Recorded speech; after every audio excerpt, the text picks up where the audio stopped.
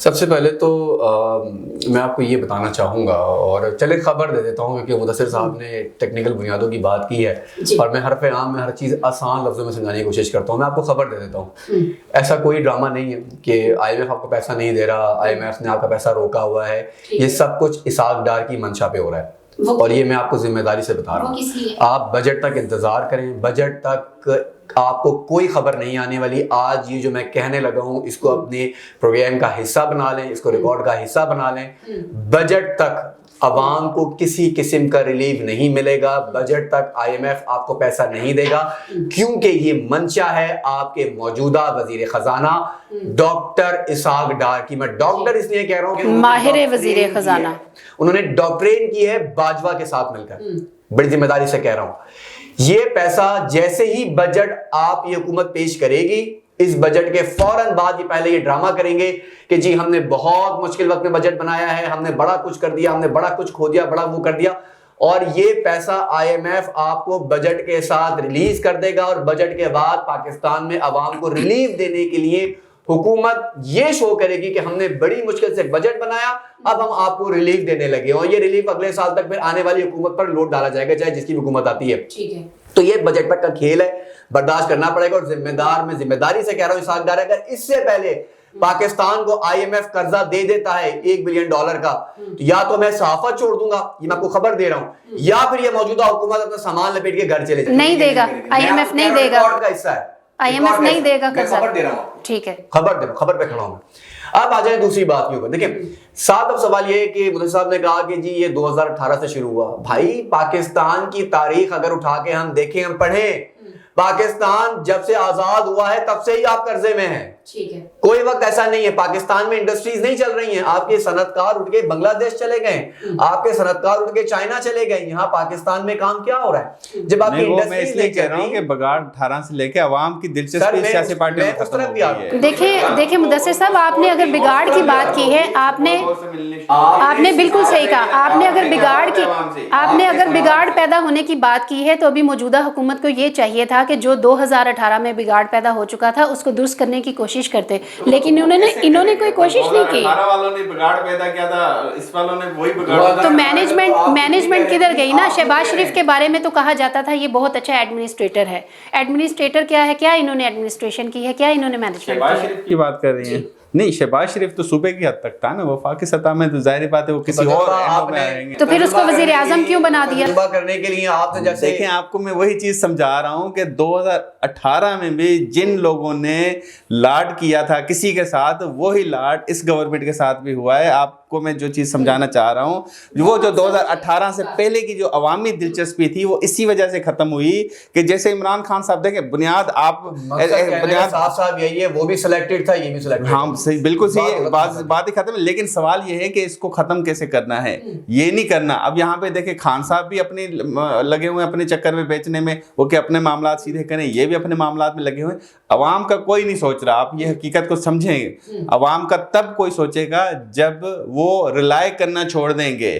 جب ریلائی کرنا چھوڑ دیں گے تب ان کو پتا ہوگا یہ ہمارا کیمرہ مین ارشاد ہے، یہ وہاں پہ سرانجہ ہے، یہ وہ ہے، یہ سپورٹ کریں گے، ان کے ووٹوں سے میں جیت کے آؤں گا تو میں ان کی آؤ بھگت کروں گا. جب مجھے پتا ہوگا ان کا کوئی کام ہی نہیں ہے تو مجھے کیا ضرورت ہوئی، میں سائٹ پہ نکل جاؤں گا. مجھے کیا ضرورت ہے کہ ارشاد صاحب یا راجہ صاحب کی آؤ بھگت کروں. ٹھیک ہے، مطلب آپ کا کہنے کا مقصد یہ ہے کہ ابھی جتنا بگاڑ پیدا ہو چکا ہے وہ اس کو اس لیے درست کرنے کی کوشش نہیں کر رہے کیونکہ ان کو یقین ہے کہ ہم کام کریں یا نہ کریں لیکن سلیکشن تو ہماری ہی ہونی ہے. لیکن پھر بھی انسانیت کے ناطے اگر ہم آج کی بات کریں، رمضان کا مہینہ ہے، اگر ہم یورپ کی بات کریں، امریکہ کی بات کریں، کینیڈا کی بات کریں، تو آپ نے دیکھا ہوگا رمضان کے مہینے میں ریلیف پیکیجز لگا دیے جاتے ہیں سٹورز پہ. کھجوروں کی بات کریں، کھانے پینے کی اشیاء کی بات کریں، لیکن پاکستان میں الٹ ہوتا ہے، 60 سے 80% اضافہ کر دیا جاتا ہے قیمتوں میں. تو میں صرف یہ پوچھنا چاہتی ہوں کہ ہماری حکومت کی جو پرائز کنٹرول کمیٹیاں ہیں وہ کیا کر رہی ہیں؟ کیا وہ وزٹ کرتی ہیں؟ اور اگر وہ وزٹ کرتی ہیں تو سننے میں یہ آیا ہے کہ وزٹ کرنے کے دوران شاپ کیپرز ان کو پیسے دے دیتے ہیں اور اس کے بعد کیا ہوتا ہے کہ ان کی اپنی من مرضی کے جو پرائز ہوتے ہیں چیزوں کی، جو اشیاء خرد و نوش ہیں، ان کی جو قیمتیں انہوں نے مقرر کی ہوئی ہیں ان کو اوکے کر کے وہ کمیٹیاں واپس آ جاتی ہیں.